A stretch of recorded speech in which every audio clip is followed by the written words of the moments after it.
कैसे हैं आप सब लोग। उम्मीद है बहुत अच्छे होंगे। पेपरों में तैयारी कर रहे होंगे। पेपर्स की बायो का पेपर है आपका परसों। मेरा भी पेपर है। मिलके तैयारी करते हैं चलें। Cell wall, which of the following is the main component of plant cell. अच्छा, मैंने ना हर टॉपिक के पहले 5 चैप्टर्स का बना रहा हूँ ना, हर टॉपिक के सिर्फ दो दो बनाए।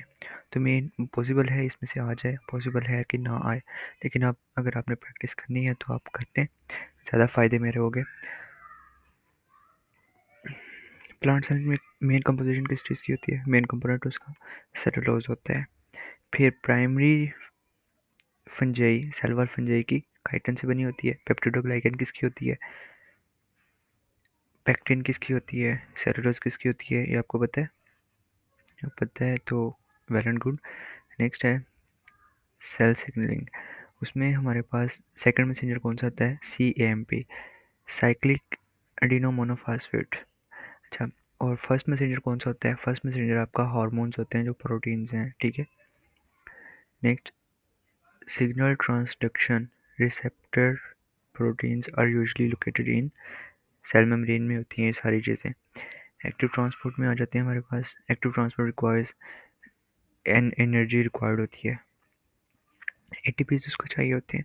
सोडियम पंप में क्या 3 सोडियम इन्वॉल्व 3 सोडियम आउट होते हैं और 2 पोटाशियम इन होते हैं। सोडियम आउट होगा, पोटाशियम इन होगा, पोटाशियम आउट होगा, सोडियम इन होगा, इस तरह आते हैं। लेकिन यहाँ पे हमारे पास 3 सोडियम आउट होंगे और 2 पोटाशियम इन होंगे, ठीक है। एक एक के साथ नहीं बनती। फिर साइटोप्लाज्म वाले में, साइटोप्लाज्म कंसिस्ट मेनली ऑफ किस पे होते हैं? साइटोसोल और ऑर्गेनेल्स पे होते हैं। अच्छा, साइटोसोल क्या होता है पता है आपको? Liquid portion, fluid portion of the cytoplasm cytosol कहलाता है। मैंने ये नहीं देखा नहीं था अभी, लेकिन चले पता चल गया। ऑर्गेनेल्स, ऑर्गेनेल्स होते हैं हमारे पास पावर हाउस, माइटोकॉन्ड्रिया, लेकिन ये नहीं पूछा जाएगा आपसे। Ribosomes are mainly responsible for, किस राइबोसोम्स प्रोटीन के लिए होते हैं। अच्छा, लाइसोसोम्स किसके लिए होते हैं? वो आपसे पूछा जा सकता है। अच्छा हाँ, ये भी पूछा जाता है कि जो सुसाइडल बैग है वो कौन है, ठीक है। फिर है nucleus is surrounded by double membrane called nuclear envelope. Nucleus is the site of ribosome formation. ये जो सिंपल सिंपल है ना, ये नहीं पूछने उन्होंने। Stem cells are unique because they can differentiate into various cell types. Embryonic stem cells are considered, embryonic stem cells कौन से होते हैं? यूनिपोटेंट, मल्टीपोटेंट, प्लूरिपोटेंट, कौन से वाले होंगे? इसका आंसर मुझे बताएं ज़रा। Properties of water, which property of water allows it to dissolve many substances? polarity की वजह से होते हैं ना। high specific heat of capacity of water helps organism by maintaining stable internal temperature, अंदरूनी टेम्परेचर के लिए वो ज़्यादा होती है। अच्छा, ये भी पूछा जा सकता है कि कंपेयर करें, जैसा वो मैंने सवाल पीछे वाली वीडियो में किया हुआ था, compare specific heat capacity of water और वेपराइजेशन, ठीक है, ये दोनों। कार्बोहाइड्रेट्स कंपोज्ड ऑफ, कार्बोहाइड्रेट्स में क्या मेन 3 चीज़ होती है ना? CHO, carbon, hydrogen, oxygen. Main function of carbohydrates is to cell provide energy. Saccharides में monosaccharides, glucose, fructose and galactose monosaccharide के एग्जाम्पल हैं। Sucrose is formed by the combination of glucose plus fructose. maltose is formed by the combination of maltose किससे बनेगा और lactose किससे बनेगा, ये आपको पता होना चाहिए। Proteins are made up of amino acids, peptide bond होते हैं उन दोनों के दरमियान में, ऐसे ही ना। रोल्स कोई पूछा जा सकता है उसका। Lipids are insoluble in water, water में इनसॉल्युबल होते हैं। यहाँ से पूछा जा सकता है कि वाटर में कौन सी चीज़ इनसॉल्युबल होती है? Protein, lipid, carbohydrates. The main function of phospholipid in cell, phospholipid का क्या फंक्शन होता है? Form cell membranes. जब फॉस्फोलिपिड जो होते हैं वो सेल मेम्ब्रेन बनाते हैं। आपने वो पढ़ा था ना सेल मेम्ब्रेन में, उस टॉपिक में, प्लाज्मा मेम्ब्रेन में सॉरी, कि फॉस्फोलिपिड बाइलेयर होती है ना उसमें। Nucleic acid, the building block of nucleic acid are nucleotides. Building blocks कौन से हैं? न्यूक्लियोटाइड्स होते हैं। Sugar presented RNA is ribose. अच्छा, अगर डीएनए होता तो डीऑक्सी राइबोज आपको लिखनी चाहिए, ठीक है। बेसिस पूछ लेते हैं उसमें, या फिर मैसेंजर आरएनए, ट्रांसपोर्ट आरएनए, ठीक है, राइबोसोमल आरएनए, उन तीनों में से कुछ पूछ सकते हैं वो। Enzymes speed up chemical reaction by lowering activation energy. अच्छा, ये मज़े की बात, ये सवाल आपको आया था ना अभी केमिस्ट्री में, उसका आंसर भी लोअरिंग एक्टिवेशन एनर्जी था। मैंने पेपर नहीं दिया था वो, लेकिन क्या करें, इतना इजी था। Okay, the substance on which an enzyme act as substrate, enzyme structure, protein, part of enzyme, apoenzyme. अच्छा, एपोएंजाइम, होलो एंजाइम क्या होते हैं ये आपको बताना चाहिए। Non protein part, non protein part helps enzyme activity is called. अच्छा, non protein part क्या होता है? कोफैक्टर नॉन प्रोटीन पार्ट होता है। और प्रोटीन पार्ट कौन सा होता है? प्रोस्थेटिक ग्रुप या इनऑर्गेनिक, कौन सा होगा बताएं ज़रा। Enzymes are classified on the basis on type of reaction they catalyse. Which of the following is oxidoreductase. Oxidoreductase enzyme कौन सा है इसमें से? डिहाइड्रोजिनेज एंजाइम जो है वो ऑक्सीडोरिडक्टेज एंजाइम है।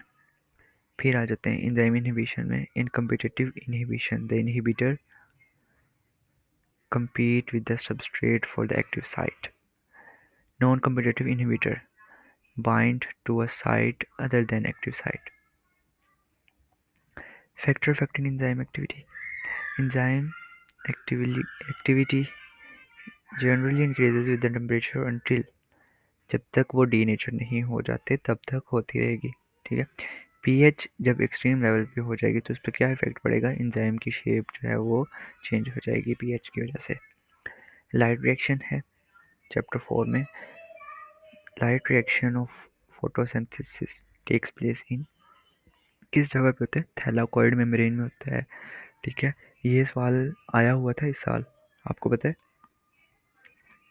The main product of light reaction are ATP and NADPH. Dark reaction, Calvin के साइकिल भी इसको कहते हैं। डार्क रिएक्शन अकर इन, किस डार्क रिएक्शन किधर होता है? स्ट्रोमा में होता है।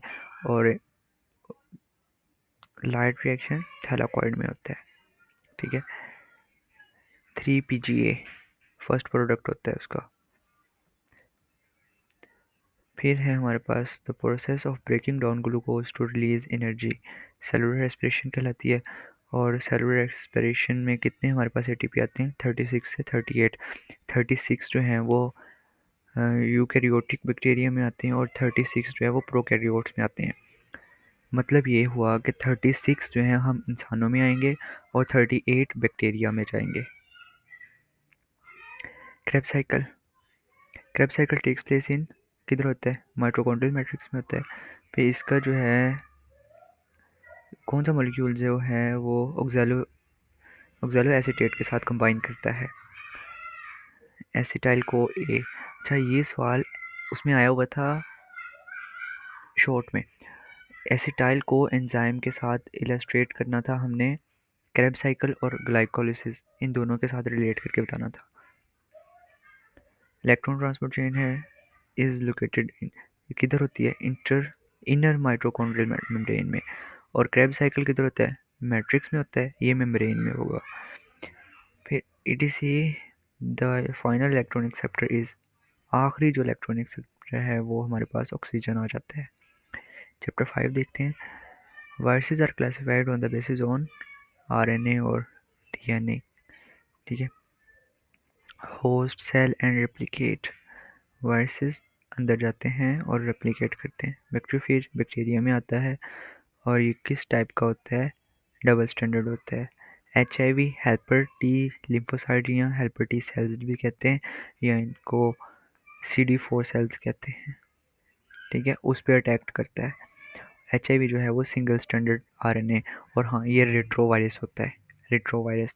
और इसके साथ साथ आपको ये पता होना चाहिए कि कितनी GP बनती है। 120 GP स्पाइक्स में होती है और 40 GP किधर होती है वो आपको पता होना चाहिए। Prions are infectious agent made up of abnormal proteins only. जब प्रियोन्स का वो आया हुआ था, ये सॉरी वायरॉइड्स का आया हुआ था, मेरा वो गलत था इसलिए मुझे अभी भी लगा। Prions diseases mainly affect the nervous system. Prions जो हैं वो नर्वस सिस्टम को अफेक्ट करती हैं। Viroids differ from virus because they contain only small circular RNA molecule without a protein code. इसी तरह का अभी जो सवाल आया था ना बोर्ड में, उसका आंसर वायरॉइड्स था। मैंने वहाँ पे वायरस लिख दिया, वो मेरी गलती थी, मैंने गलत कर लिया। Viroids mainly infect plants. Okay, अभी मैंने अभी तक ये 5 चैप्टर्स तैयार किए थे। नेक्स्ट 5 चैप्टर अभी हो रहे हैं, इंशाल्लाह 8 से 9 बजे तक वो भी आपके पास आ जाएंगे। आप भी तैयारी करें, मैं भी साथ तैयारी कर रहा हूँ। कि अल्लाह हाफिज़।